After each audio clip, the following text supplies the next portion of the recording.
Pessoal, Daniel, um dos suspeitos do caso Vitória e Regina, se manifesta. E o Dr. Fábio, ele traz com muita maestria uma resposta para a sociedade. Seja bem-vindo, seja bem-vinda. Feliz Dia das Mães, você que é mãe que está assistindo esse canal. Eu estarei lendo para você qual é a manifestação que o Daniel fez ali no Facebook. Ele que deu muitas entrevistas e ele falou que não tinha nada a ver com isso, e você vai ver uma parte de um documento que é muito importante. Mas antes, se você não é inscrito neste canal, se inscreva, compartilhe o vídeo, ative as notificações, deixe o seu comentário também, e esses créditos vai para o canal Beto Ribeiro, tá bom? Você vai ver aqui com uma voz modificada, mas o importante é o conteúdo, pessoal. Isso aqui é importante. Então, como nós estamos aqui cobrindo o caso Vitória e Regina, nós estamos pegando os melhores canais que estão abordando sobre o assunto e estamos aqui trazendo. Mas se você quiser ver depois por completo, você pode estar procurando também, tá bom? Mas eu gostaria muito que você prestasse atenção em tudo isso que é falado. Olha, com certeza, diante de uma situação de grande repercussão, é muito natural e normal que todos sejam investigados. Foi investigado ali o primeiro namorado dela, o segundo namorado, ali pessoas que tinham envolvimento com a família, isso é normal. Agora, o que não é normal é vazar as informações, como o Dr. Fábio deixou bem pontuado, porque isso pode trazer um risco às pessoas que estão sendo investigadas. Então, muitos deles aí se manifestaram como até mesmo passando por retaliações, vamos dizer assim. Sabemos que teve um canal aí que colocou até a irmã da Vitória como suspeita, e isso vai gerar um processo judicial. Então, é melhor eu trazer aqui para vocês algo já falado pelos doutores do que eu inventar história neste canal, tá bom? Então, se você quer acompanhar a veracidade dos fatos, acompanha esse canal. Já deu o seu like, deixa o seu comentário, ativa as notificações e compartilha. E um grande beijo no seu coração, tá bom? A todas as mães também, feliz Dia das Mães, nesse dia tão maravilhoso e abençoado. Que Deus possa te prosperar, te dar muita saúde, muita longanimidade, tá bom? Deus te abençoe. Essa transmissão com informações urgentes que acabam de chegar a respeito do caso Vitória. Agora há pouco, uma bomba acaba de chegar após a mãe do Maicon, que já não via o filho há várias semanas, decidir ir até o presídio de Guarulhos, em São Paulo. Houve um bate-boca, houve uma forte discussão entre essa mãe e também o principal suspeito de ter participado do caso Vitória. E a partir de agora, diante dessas informações urgentes, o Maicon, aos berros nessa penitenciária, teria entregado à própria mãe. Contado aí o que supostamente a mãe dele teria feito. É a primeira vez que depois de muito tempo os dois se encontram. A mãe do Maicon decidiu ir até a prisão porque descobriu que o filho não estava bem, já tinha tentado fazer o pior contra si mesmo, então ela decide ir até essa penitenciária em Guarulhos para ter um encontro com o filho de Dia das Mães, e acaba ganhando esse presentão. No momento, em que a polícia ela aperta o cerco, encontra novos suspeitos, e inclusive as informações que temos é de que familiares do próprio Maicon devem ser colocados no bolo desses principais suspeitos. A gente, claro, vai trazer todos os detalhes para você do que acaba de chegar, e vamos trazer para você também informação importante sobre aquele parente de segundo e terceiro grau da Vitória, um ex-cunhado dela, que também está sendo investigado e que você acompanhou aqui, gente. Ele tinha sumido da região de Cajamar. A gente tem novas informações que chegam a respeito disso tudo, e vamos também explicar para você como é que vão ficar as coisas a partir de agora. Inclusive, um elo cada vez mais macabro, estranho, tem trazido, tem chegado a esse caso. A gente, claro, vai trazer todos os detalhes para você. Na sua opinião, a mãe do Maicon realmente seria ali uma das pessoas que o ajudou a cometer toda essa barbaridade contra a jovem que desapareceu em Cajamar, e qual é, né, também um elo envolvendo esse parente, esse ex-cunhado da Vitória, que com o passar do tempo tem ficado, né, cada vez, né, mais na nossa mente de que, de fato, ele possa ter alguma coisa a ver com tudo isso. Olá, boa noite a você que chega, eu sou Fernando Borges, esse aqui é o TV News no Ar. Está chegando aqui com a gente, não esqueça de dar o seu like. O seu joinha, ele é fundamental para a gente realizar o nosso trabalho. Quando você chega e clica no gostei, quando você chega e clica no joinha, o YouTube, a plataforma, ela entende que você está com a gente. É rápido, é fácil, faz toda a diferença para a gente realizar o nosso trabalho. Se for a sua primeira vez aqui, além do like, por gentileza, se inscreva aqui no canal. Esse é um programa feito com você e para você. E mais uma vez pedimos a todos com muita educação para escreverem aí no nosso chat a frase justiça por Vitória, para que esse caso realmente tenha, né, uma justiça. Lembrando, né, gente, que a imagem está meio bugada aqui, que eu estou em Quito, no Equador, estamos ao vivo, perguntando se o som, né, e a imagem eu sei que não está bom que eu estou vendo, mas acho que o som está chegando legal para vocês, o importante é a informação que chega. Vamos então à primeira informação, o ex-cunhado da Vitória, né? A polícia, ela começou, né, a investigar esse ex-cunhado da Vitória. Ele namorou uma das irmãs da Vitória já há muitos anos, né? Ele não tinha mais um relacionamento com essa menina há bastante tempo. Inclusive, segundo familiares da família da Vitória, foi um caso até rápido dos dois, né? Que aconteceu, não durou mais do que meses, mas, né, manteve ali a amizade, né, entre esse ex-cunhado e ali os familiares da própria Vitória, tanto, né, que ele era considerado uma espécie de parente, né, ele estava ali indo para alguns compromissos, como festa de aniversário, etc. A polícia, ela suspeita, né, de que, de alguma forma, de alguma maneira, esse homem, ele possa ter algum tipo de ligação com o caso. Por quê? Relembrando a você que está chegando aqui com a gente, durante todo esse processo, a polícia, ela descobriu, né, que esse homem e pessoas próximas ao Maicon e o próprio Maicon, eles trocaram conversas, né, há prints ali no celular do Maicon, no celular também de um outro homem que é investigado nesse caso, de conversas, né? Então isso é importante, porque a polícia, ela acredita que, por mais, né, que a Vitória, a vítima, né, fosse ativa nas redes sociais e o Maicon estivesse esperando o momento certo, né, para dar o bote, ele precisaria de mais alguma coisa para ter certeza de, naquele dia, né, a Vitória estaria ali, entre aspas, sem ninguém, né, para acudi-la, porque era muito comum, frequente, o próprio pai, né, o seu Carlos, estar ali com a Vitória, e às vezes ele também levava algum outro parente, a mãe da Vitória, de carro, né, para buscar a filha.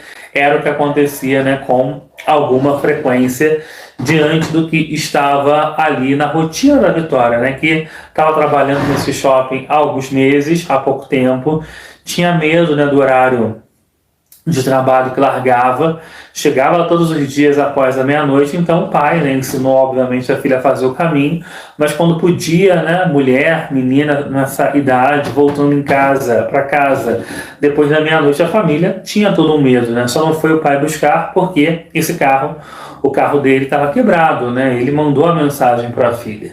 Então a polícia acredita que de alguma forma esse homem, que tinha ali acesso a essa família, ele descobriu que o carro estava quebrado e avisa o Michael, né? Existe ali mensagens dizendo de que o pai não iria buscar a filha. O que a polícia não tem certeza é se esse homem, ele falou isso, né, sei lá, sem maldade, ou se ele até pode ter mexido, né, nesse carro para ter, né, provocado ali, né, um rompimento, né, gente, de algum acessório do carro, de alguma ferramenta do carro que tenha provocado ali esse problema nesse veículo, que o pai da Vitória acabou não conseguindo nesse dia, naquela noite, né, de fevereiro ainda, né, buscar a sua filha que voltava, né, do trabalho, mais uma vez. Essa é uma informação, né? Depois, a polícia chegou a conversar com esse homem na primeira fase, né, da história, não conseguiu incriminar esse homem porque todos os elos, né, informações chegavam ao Michael, mas como o Michael ele já foi e o Ministério Público aprovou esse indiciamento, a polícia ela está numa nova frente, de uma nova etapa da investigação. O grande medo da polícia era que abrisse muito leque no começo, né, da investigação, com muitos culpados, né, muitos acusados, o Michael, que é o principal suspeito, ele pudesse responder em liberdade, né? Então essa estratégia que foi utilizada pela polícia, apesar de ter rendido críticas até da minha parte, acabou resultando pelo menos, né, numa coisa positiva, né? O principal suspeito ele ficou preso desde o primeiro momento, e até agora não saiu por conta dessa estratégia tomada pelos delegados de Cajamar. Então, até eu mesmo falo, né, que eu mesmo critiquei diversas vezes, mas agora, no passado tempo, a gente entende um pouco, né, do porquê que tentaram poupar ali essas pessoas. Mas como a própria coletiva de imprensa dos delegados e do Ministério Público mostrou, existem, né, suspeitas de que outras pessoas tenham participado nesse caso, inclusive não só esse homem, como outros homens. Há uma informação, por exemplo, que chegou recentemente de que o carro do Michael, na verdade, pode não ter sido o primeiro a levar a vitória, de que, na verdade, ele só teria buscado a vitória depois que ela perdeu a vida. Existe uma testemunha que fala que um outro carro, por volta das 11h30 da noite, teria pego, né, a vitória. Ela acredita que tenha pego a vitória e depois, né, o Michael aparece com seu Corolla prata e esse grupo de homens, né, nos dois carros, vão até para aquele cativeiro, que é o local onde foram encontrados mais de 20 pontos, né, gente, de DNA encontrados, né, de sangue, inclusive, encontrado. Do batente da porta, né, na casa do Michael, na parte de cima, e também na parte, né, inferior, havia o DNA que com 100% de certeza bateu ali, né, era mesmo, né, o sangue da Vitória Regina. O presente celular pertence a Daniel Lucas Pereira, testemunha, inicialmente tratado como suspeito ante as imagens de câmeras de monitoramento e desencontro de informações por ele prestadas. Embora inicialmente tratado como suspeito do crime que vitimou a jovem Vitória, analisamos os registros de chamadas, bate-papos, contas de usuário, dispositivos e redes, localização relacionada, mídia, pesquisa na web e sistema logs, não sendo encontrado nada relevante para a investigação. Essa foi a declaração de Daniel. Hoje não é um desabafo, é um grito de quem foi destruído por uma mentira e sobreviveu. Fui acusado de um crime que não cometi, fui chamado de assassino, ridicularizado por suposições absurdas e humilhado por boatos nojentos. Disseram até que eu tinha envolvimento com outro homem, como se isso fosse justificativa para me linchar sem prova alguma. Não era investigação, era massacre. Mas a verdade veio. A perícia confirmou, não há nada contra mim. Nenhuma mensagem, nenhuma ligação, nenhuma prova, porque eu sou inocente, sempre fui. Minha mãe fez um filho homem, não um assassino. Essa foi a frase que repeti de cabeça erguida, mesmo quando me jogaram no chão. Hoje sigo com cicatrizes, mais de pé. A justiça tarda, mas a consciência limpa não se cala. Vitória merece justiça, e eu também.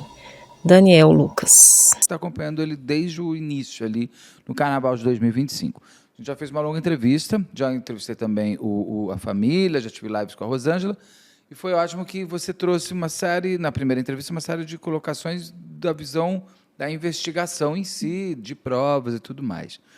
Muita gente, Beto, que não sabia o que de fato aconteceu. E tem muita gente que pegou esse caso logo depois que ele ressaltou um pouco mais, quando o corpo foi encontrado, dia 5 de março. Né? Então, tem pessoas que entraram em alguns pontos diferentes nessa cronologia do crime. Mas acontece que no dia 26 de fevereiro, né, a Vitória trabalhava num shopping, né, na região de Cajamar, e ela sai desse shopping por volta de 22 horas para ir embora. Ela morava num bairro chamado Ponunduva, né, pegava 2 conduções, e no segundo ônibus, ela já tinha pegado o primeiro ônibus, no segundo ela posta, inclusive, um stories dizendo, bora para casa, que amanhã tem mais, isso ainda no dia 26. E ela está num ponto de ônibus, e aí um carro com algumas pessoas passam e mexem com ela. Ela manda um áudio muito assustada para essa amiga dela, né, para uma amiga, e diz: passou um carro aqui, mexeu comigo, nossa, eles estão voltando, eu estou assustada. Mas depois ela fala: eles foram embora, está tudo certo. E quando ela está dentro do ônibus, tem mais 2 pessoas que estão ali, né, próximas dela. Ela manda também mensagem de texto para essa amiga dizendo: tem 2 pessoas estranhas aqui dentro do ônibus, parece que eles estão me vigiando, me olhando. A amiga pede para ela tirar uma foto, ela diz que não, porque eles poderiam ver. Mas fato é que tudo foi resolvido nessa questão, e aí ela desce no ponto final, né, para poder ir embora para casa. Lembrando que naquele dia o carro do pai estava quebrado. Ela descia no ponto de ônibus, o pai buscava, porque do ponto até a casa são 980 metros. E o pai até me conta na entrevista que ele ia buscar ela, porque ele é Uber. Sim, então, muitas sim. vezes, ele já fazia a última corrida ali por perto do shopping, onde ela trabalhava. Sim. Que ela estava trabalhando há pouco tempo por ali, então era habitual de ele pegar, ou então de ela dormir na casa da irmã, que era do lado do shopping. Naquele dia, parece que tudo dá errado. Exatamente. Inclusive... Ela não vai para casa da irmã, o pai está com o carro quebrado. Inclusive, o carro do pai está quebrado, e no dia ela manda uma mensagem para o pai, porque ela já tinha, ela tinha passado por uma dificuldade já para ir trabalhar naquele dia, porque o ônibus demorou demais, estava demorando demais. Ela manda, inclusive, uma mensagem para o pai dizendo: não dá desse jeito, eu vou me atrasar todos os dias, é ruim. Então, ela já tinha essa intenção de morar na casa da irmã, que mora próxima do shopping. E o pai, por vezes, pegava ela, né, no shopping e levava para casa. Mas, às vezes, também pegava ela no ponto de ônibus, perto de casa. E, nesse dia, o carro do pai estava quebrado. Ele conversa com ela, ainda pergunta: você vem para casa ou você vai para a casa da Verônica, que é a irmã? E ela responde: não, eu vou para casa. E aí o último áudio que ela ouve do pai, que ele diz: então tá bom, venha com cuidado. E ele fala que a peça do carro tinha chegado, que aquele era o último dia, que a partir da quinta-feira ele já conseguiria buscá-la ou no ponto de ônibus, ou voltar a trabalhar de Uber, consequentemente voltar com ela. E aí ela desaparece. Até aproveitando, desculpa te cortar, mas para a gente tirando também as teorias da conspiração. Sim. Que uma das possibilidades se tudo fosse tão planejado, se o carro do próprio pai não teria sido manipulado para quebrar e ele não poder ir buscar ela. Não era. Ele conta que o carro quebra uma peça e que demora para trocar porque ele quis comprar uma peça em outro lugar. Então, não é que assim, o carro quebra e ele misteriosamente. Era uma peça que estava com problema mesmo. Então, isso daí já para a gente aproveitar e já limpar a teoria da conspiração. Porque também muitos falaram, é muito estranho. O carro do pai quebrou justo no dia. Por que não foi buscar? Será que alguém não fez alguma coisa com o carro do pai? Não, de fato, assim, deu um problema no carro. O carro já estava quebrado, já estava ruim. E aí ele comprou a peça demora um pouco para chegar. Né? Ele fez a opção de comprar a peça num outro lugar. Mas foi uma mera de uma infeliz coincidência. Né? Porque se ele estivesse com o carro, seguramente ele teria buscado ela ou no shopping, ou no ponto final. Mas a gente vai chegar no crime, pelo que se desvendou até agora, ele ia acontecer, senão naquele dia é outro. Ele estava... De tudo que foi apurado, né? Se o carro do pai estivesse funcionando naquele dia, ele ia retardar o acontecido. Mas vai ser para a semana seguinte. Porque de tudo que foi apurado no celular do principal suspeito, hoje já indiciado, praticamente, quase, eu não digo ainda réu, porque o juiz ainda não aceitou a denúncia, então a gente não pode dizer que ele é um réu ainda dentro de um processo. Na realidade, Beto, no primeiro momento, ele é tratado primeiro como averiguado, investigado, depois ele é formalmente indiciado, mas um indiciado não confesso. Por quê? Porque aquela confissão dele, ele volta atrás, né, e diz que aquela confissão foi sobre uma coação, que coagiram, que pressionaram. Então, o fato é que ele era tratado apenas como indiciado. Agora, com o oferecimento da denúncia por parte do Ministério Público, assim que o juiz receber a denúncia, aí oficialmente ele passa a ser réu. Mas foi a única pessoa que, investigada mais a fundo nesse processo, comprovadamente tem um envolvimento. A gente não sabe definir ainda, embora a investigação tenha terminado e o delegado de polícia tenha oferecido já o relatório final, nós temos ainda várias dúvidas em relação à autoria. Então, mas eu acabei atropelando, já jogando lá para frente. Sim. Então, a Vitória some no dia 26 para o dia 27, é dada desaparecida, ninguém sabe o que aconteceu com aquela moça. E aí? Tem as últimas imagens de ela ali, e aqueles rapazes que estavam no ônibus e o outro carro que passa não tinham nada a ver com o sumiço dela. Todos identificados, ouvidos e liberados. Primeiro, os dois que estavam dentro de um carro que passam no ponto de ônibus e mexem com ela. Falei aí vida. E aí vida e tal. E ela fala que eles estão voltando. Eles foram identificados. Eles disseram que estavam indo para uma balada. Disseram o nome da balada. A polícia fez uma diligência até esse local. As câmeras comprovam que eles estavam lá. Houve o pagamento da consumação, do consumo deles naquele dia. Mas eles foram ouvidos, ou seja, a partir dali, liberados. Carro periciado também. E aí depois as duas pessoas que estavam dentro do ônibus, também elas foram ouvidas, foram identificadas, depois foram liberadas. E ela manda a mensagem para essa amiga, que também foi ouvida, e ela manda uma mensagem também, Beto, no dia que ela desaparece, para uma pessoa que ela tinha um relacionamento, palavras do pai, um relacionamento esporádico. É o primeiro Gustavo. Primeiro tem Gustavo. Dois Gustavos envolvidos, não sei o que lá. Um foi Gustavo, que foi meio que namorado dela mesmo. Sim, Teve isso. Esse outro era o último que ela estava tendo um relacionamento, e ela manda uma mensagem dizendo, você poderia me buscar no ponto de ônibus. Ele disse que não visualiza a mensagem, mas ele visualizou. Disse que dormiu, mas na realidade ele estava com uma outra pessoa. Então, naquele momento, ele foi um dos principais investigados, até antes do Michael. Inclusive, a prisão temporária dele chegou a ser pedida junto com a prisão do Michael. Seria ele aquela história de que ele tinha um namorado? Isso, exatamente. E aí não queria que ela contasse para ninguém que ele era gay também? Que talvez fosse essa a motivação. Então, mas... Eu lembro que foi logo no começo, essa sim, logo uma na grande primeira história contada. Assim. Isso. E aí nós caminhamos, uma busca incessante, a polícia, a Guarda Municipal de Cajamar, praticamente com quase todo o seu efetivo, né? Foram 12 equipes, mais de 100 homens, o Corpo de Bombeiros com cães farejadores, com drones. Então, uma busca bem efetiva mesmo, porque nós tínhamos ali a localização do aparelho de celular dela. Nós tínhamos o último sinal do celular emitido foi numa torre de transmissão, numa ERB, numa estação de rádio base, bem próximo da onde ela foi arrebatada e, consequentemente, do local onde ela morava. E aí nós tivemos a notícia no dia 5 de março.